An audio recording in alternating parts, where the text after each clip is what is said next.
कुछ दिनों पहले मैं अपने घर पर अकेला था जब ऐसा हुआ जिसकी उम्मीद भी नहीं थी।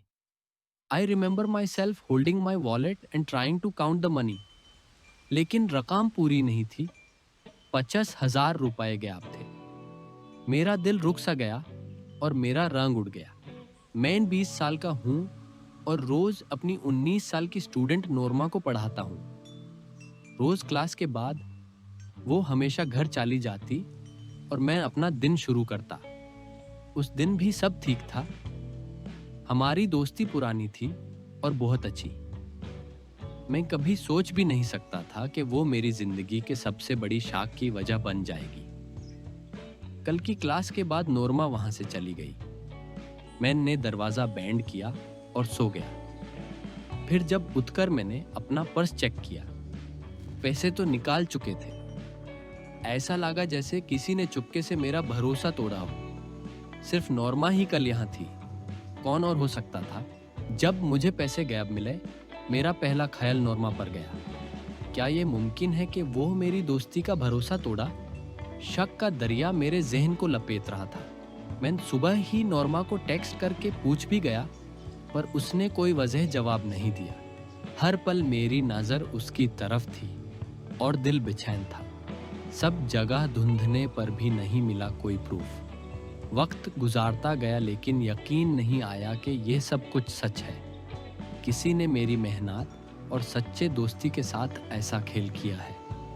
यहाँ आपसे पूछता हूँ, अगर आप मेरे जैसा ट्यूटर होता है और अपने स्टूडेंट पर शक कर रहे होता है तो पहले क्या करते? सबूत ढूंढते या सीधा इल्जाम लगाते? नीचे कमेंट्स में बताएं। आखिरकार एक दिन मैंने फैसला किया कि सीधा सामना करूंगा। मैंने नोरमा को फोन किया। नोरमा, कल सुबह आओ, बात है। दिल अंदर ही अंदर तरस रहा था कि सच सामने आ जाएगा। जब वो आई, मैंने उसका सामना किया।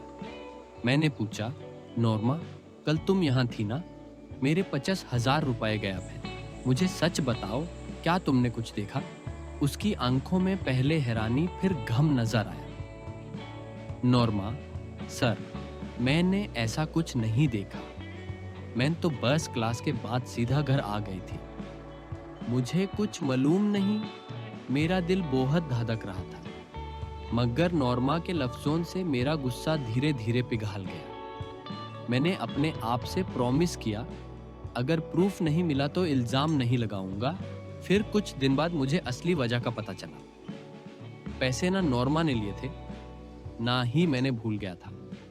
वो पैसा मेरी पुरानी किताब के कवर के अंदर स्लिप होकर रह गया था। जब मैंने पैसा वहां देखा, मेरी मुंह की निक्कमी उठ गई। उस वक्त मेरी आंखों में आंसू आ गए। मैंने नोरमा को बुलाया और माफी मांगी। मैंने कहा, नोरमा, आई एम सॉरी। पैसे मैं ही रख कर भूल गया था। तुम पर गलत इल्जाम लगाया। मुझे अपनी गलती का एहसास हुआ है। नोरमा बस मुस्कुराई और बोली, सर, कोई बात नहीं, मैं समझ सकती हूँ। उस वक्त मैं इतना खुश हुआ कि लगा जैसे सारी टेंशन्स हवा हो गई हूँ। मेरा यकीन फिर से मजबूत हो गया था। दोस्तों, इस वाकया से मेरी सीख यह है कि बिना सबूत किसी पर शक नहीं करना चाहिए। एक बेवक्त का शक दोस्ती को तोड़ सकता है, रिश्तों पर दाग डाल सकता है। हमेशा पहले तमाम सबूत ढूंढो, फिर फैसला करो। ट्रस्ट बहुत कीमती चीज है, उसे इतना आसानी से नहीं खोना चाहिए। आपके साथ कभी ऐसा कुछ हुआ है? नीचे कमेंट्स में ज़रूर बताइए। और अगर आपको यह कहानी पसंद आए तो द स्टोरी को लाइक और सब्सक्राइब करना मत भूलिए।